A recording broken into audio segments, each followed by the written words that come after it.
Just another manic Monday. Surviving November one day at a time, huh? Novembering, yeah. Here we are, Trinity Infinity. It's a come up.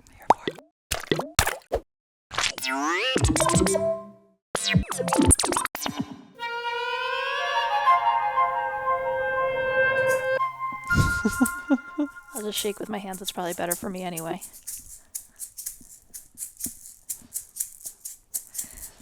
We sound like that instrument, the two of us together right now, especially the way that you're doing that. Like is it the washboard? That I'm thinking yeah. of? Oh yeah. It's kind of got that cadence to it, you know. I play my washboard abs sometimes. Man, we gotta bring the spoons into these episodes or something, you know, like make a instrument out of anything and everything. I'm just adamant to get you on any kind of instrument. You know I know what I you mean? keep wanting to get me on the triangle. If it's spoons, like let's do spoons. Whatever makes It's you a feel similar comfortable. sound. Yeah, whatever makes you feel comfortable. Well, I don't want to be the only one, so I hope everybody out there picks up something and makes a noise with it today. Definitely. It's a good way to shake off any cobwebs. You know, it's Monday. It feels like dusty and fucking. Yeah. Well, we were just talking about Fiona Apple because you haven't really deep dived into her. And I was talking about that last album she put out. And it was all from her house, from things like pots and pans and spoons and things that she had like that. Really? Yeah. Like entirely? Entirely. Yeah. In true Virgo fashion, like didn't leave her house to record the album. It makes it sound like it's kind of like another word for acapella. Yeah, yeah. And some of her stuff, obviously, previously, she kind of inched on acapella. She's just really good at taking things apart. But anyways, that album was inspiring to me for those reasons and inspiring to me for Ghost Pipe. It gets me wanting to think like, I want to make some instruments too, you know, like attach some metal to a rattle or something and make our own kind of like special noises and sounds, you know? Well, percussion's huge. When we were watching the Red Hot Chili Peppers thing, Funky Monk's documentary, when they were making Blood Sugar Sex Magic, they were showing how they did some of the instruments, the percussion, and it was like they're hitting barrels with like pieces of wood and stuff. It's cool. It's really cool. It's one way to guarantee you don't get a copyright claim. Yeah.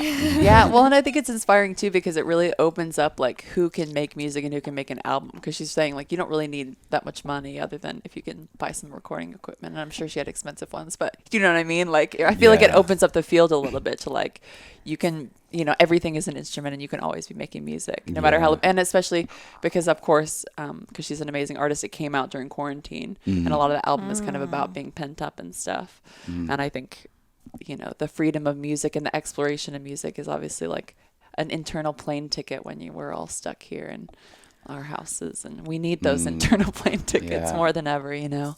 It's a very mysterious thing in that way, music. You know, it could take you, a sound can take you on a journey and make you feel better, make you feel like you went somewhere. Yeah. It's kind of incredible. Oh, that's why I love like what's it? Bobby McFerrin, is that his name? Yeah, ooh, nice reference. Yeah.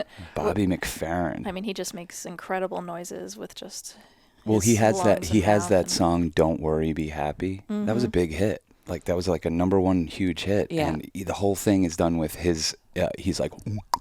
Yeah. And like, he made the whole album so out crazy, of that. So cool. There's an incredible clip on YouTube. Type in Bobby McFerrin. He's at this like stadium. He's performing in a stadium full of people, and he's just out there with a microphone, and he starts making noises, and he gets them to all start making. It's one of the most magical things I've ever seen anyone do with an audience. He definitely played the crowd like an instrument. Yeah. He's like, no clapping. Yeah, they started clapping, and he's like, don't.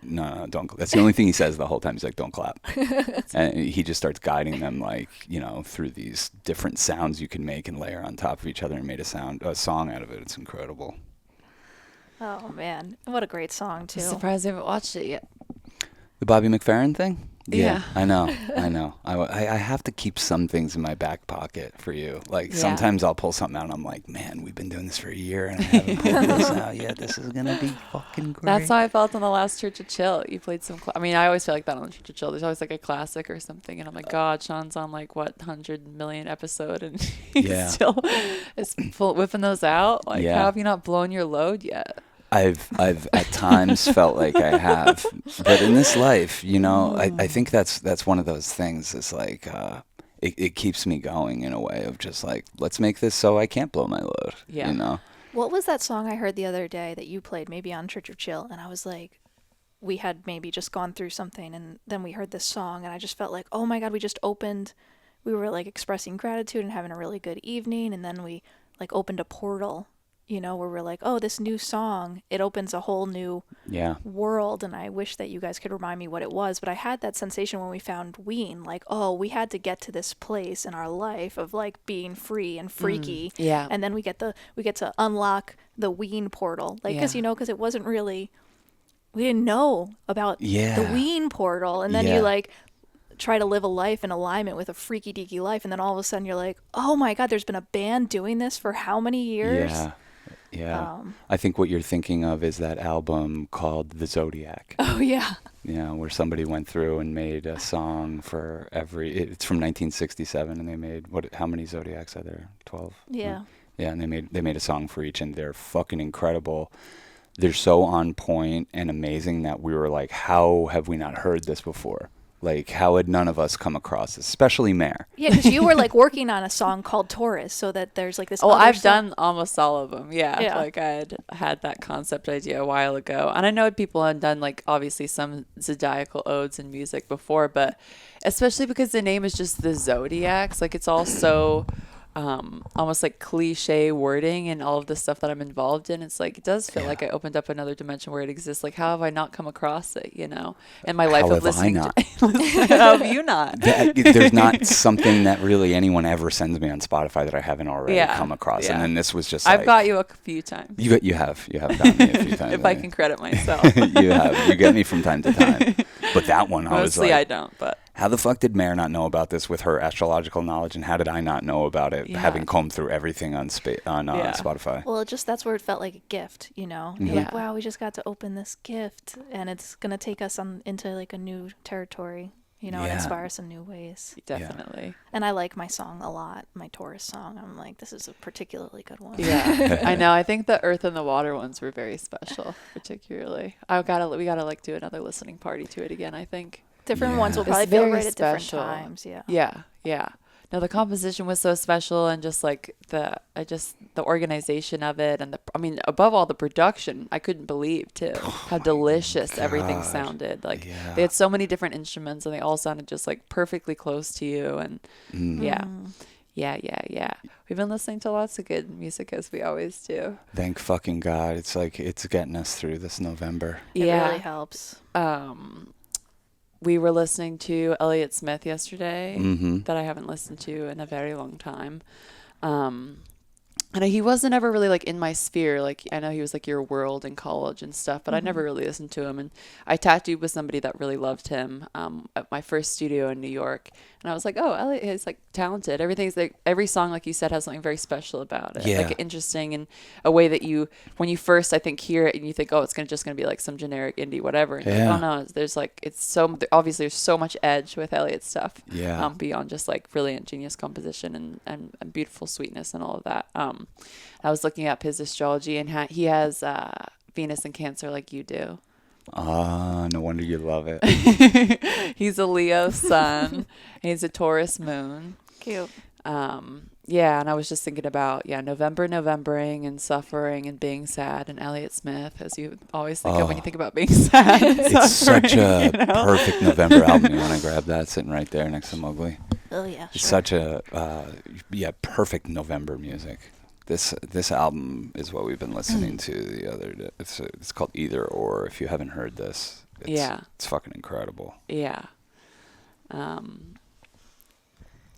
been consuming lots of good stuff recently. I just watched this documentary too about this artist Lewis Wayne, and quite different than Elliot. He kind of had a bunch of suffering in his life, but had this amazing propensity to be really comical and positive on top of it all, and find this levity.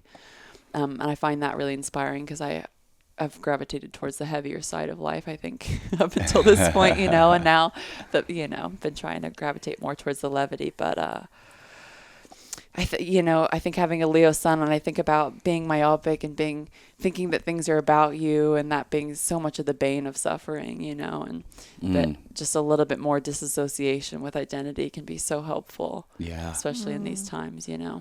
Because if you are you, but you're also everything. What's the name of that movie? We haven't seen it yet, but we Yeah, should The check it out. Electric Life of Louis Wayne. Cool. A biopic on Amazon, I guess. Yes. Yeah. Benedict Cumberbatch. Cumberbottom. Yeah, Cumberbottom. Cumberbottom. He's a real. He's a solid. He's a solid actor. Yeah, You he's know? an actor's actor. Yeah. For sure. A Brit playing a Brit. Yeah, You know? yeah. That's a good recommendation. Look at today. We already have recommendations Yeah. of Bobby McFerrin, Elliott Smith. Yes. The Zodiac. The Electrical Life of Louis Wayne. The The Zodiac. Zodiac. Cosmic Explorations. Oh, and can I add one What's the more? album? Get Yeah. 5 recommendations in one day. And this one's for free and it's on YouTube. There's a new documentary about the making of Tom Petty's album Wildflowers. Oh, I want to watch that because you guys said it was great. Yeah, it's from 1994 and they have all this beautiful 16 millimeter footage from in the studio. And it's just a beautiful artifact of, like, to me, what his best album is. And Yeah. he was 20 years into his career, I love that. 40 years old. I love that. And switching it up completely is Yeah. like, I need to do a solo album. I need to get away from my band, Yeah. which really just meant I need to get away from my drummer because he Yeah. brought in every other person from the band. Yeah. Yeah. Yeah. But there was this really interesting part where he, and it seemed like a kind of throwaway, but it stuck with me that he's like, every day I just try to get better at this. And he was suggesting that he tries to get better at it because he never thought he was any good to begin with and still didn't at 40 years old. All those hits, Yeah. already an icon. He was in the Traveling Wilburys already, you Yeah. know. Yeah. And he didn't think he was good. And he always just wanted to keep getting better. And it shocked me that Tom Petty didn't think he was that good. It's And kind of seems to be the secret sauce to being that good. Is Totally. not thinking you're that good. Totally. Yeah, I mean, I think people, a lot of times that term, what Imposter is it? syndrome? Imposter syndrome gets thrown around. But I think there's another one that applies even more, and I've felt, is this thing called a arrival fallacy, where you think it's just like, I'm going to make the album and then I'm going to feel better, or like, I'm going to make this movie and I'm going to get that off my chest and I'm going to feel better. And it's never worked like that for me. Yeah. There's a little window of time where you can bask in it without feeling like a fucking schmuck. But for me, it's always like head down, next one, because I Yeah. want to get better because, Yeah.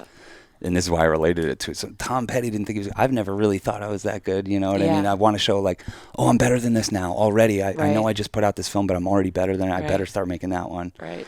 So highly recommend that one. Was the song that you played on the last Church Chill from that album? Yeah. That was by far my favorite, like the best Tom Petty song I've heard. that you've It's played. crazy my that pa- he wrote that. Because my parents weren't really into him. That's the only reason I haven't explored him a lot. So Yeah. I've been listening to him a lot with you guys. But yeah, man, Fuck. that was in like a different It's called Don't Fade on Me. frequency. Sean and I were literally talking this week about we had a conversation about who is the most prolific songwriter, who's the best American Who's the songwriter. best living songwriter? And okay, well, Tom Petty, rest in peace, is not living any Not on longer. that list. But he wrote so many good songs. Like, it's insane. And I remember from his other documentary about him, which I'm escaping the name of, the one that's like not just an album focus. It's called Running Down a Dream. Yeah. It's Running Down a 4 Dream. hour. Yeah. Yeah, in that documentary, they talk about how like other people in the band would like go party, and he would just go home and write songs. He's like, they're all having a great time, drugs and chasing women and spending money. He's like, I'm writing these songs, and it shows because like Yeah. you look back at his career, and I'm off the top of my head can't think of anyone that has a body of work of that many hits. Even the Beatles, even Paul McCartney, even Neil Young, like nobody has as many. You go to a Tom Petty show, it's 3 hours wall to wall hits, and you're like, he didn't play this thing. You know, it's crazy, next level. Really tapped in, and that was his divorce album. So. Heartbreak does fuel some great art, doesn't it? Yeah, his kids are in the film. Like, we didn't know, but we could tell from the songs. Like, oh, you're gonna divorce mom after you put Yeah. this one out, right? And that had been his woman since he was 17 years old. So it was a big shift in his life. And then Right. he got addicted to heroin for Right. 3 years after it. You know, it's like he wanted to get out of that relationship, but being out of that relationship isolated him, and he was Yeah. like thrown to the wolves. And Right. even though it embarrassed him, and he knew better, he got addicted to heroin. Yeah. Yeah. But rest in peace, Tom Petty. Rest in peace, Elliott Smith. Yes. You know, Bobby McFerrin's still with us. Yes. Very much so. Should try to see him live. That'd be awesome. Yeah. Yeah, honor that motherfucker. Oh yeah. Well, it's been Monday, and this is our morning ritual, and it's a gloomy, gray, Yeah, very stormy. stormy November fall day, you know. But we're getting through together. We are. We're getting through together. And we'll be here for you guys this week. So thanks for joining us. See you tomorrow. We love you.